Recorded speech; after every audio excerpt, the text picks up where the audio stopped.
Kalojmë në procesin e votimit hap. Niko Peleshi mbetet në krye të kuvendit pasi mazhoranca rrëzoi me 79 vota kërkesën e opozitës për shkarkimin e tij nga posti me argumentet për shkelje të kushtetutës dhe rregullores në seancën ku ndryshua rregulloria e parlamentit dhe atë ku votua pa debat qeveria Rama 4 me ministren e parë me inteligjencë artificiale.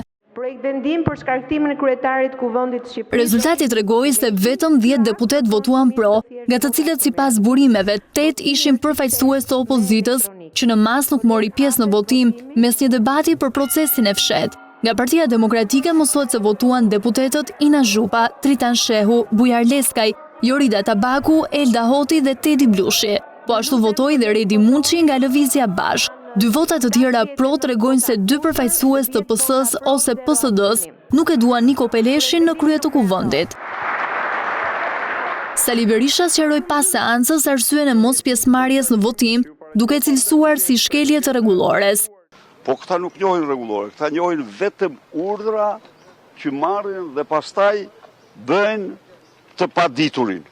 Niko Peleshi para se t'i nënshtrojë testit të votës, mohoi akuzat e opozitës dhe kishte një thirrje për palët politike si kryeparlamentar. Unë juftoj të krijojmë së bashku pikërisht këtë mjedis normal, ku debati politik zhvillohet në normalitet.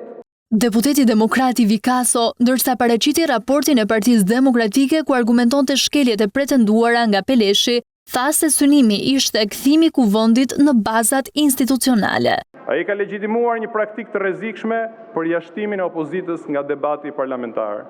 Damian Gjiknuri në emër të Partisë Socialiste mbrojti Peleshin, ndërsa sqaroi opozitën për statusin e diellës, që u bë shkak për debate në seancën ku miratua qeveria Rama 4. Kryeministri në fjalën e tij përdor edhe mjete ndihmëse teknologjike. Dikush do të thotë një avatar, i cili nuk është ministër. Kryeministri ka thënë jam përgjegjës për ngritjen e ministrisë të programit që këtë rast u quaj diella. Demokratët në sallë vijuan kundërshtojnë procedurën e votimit, ndërsa u përballën me ironitë e përfaqësuesve të mazhorancës. Pra erdhët me 36 veta, sot dolët me 10. Po të vini edhe një herë tjetër, s'di si dilni.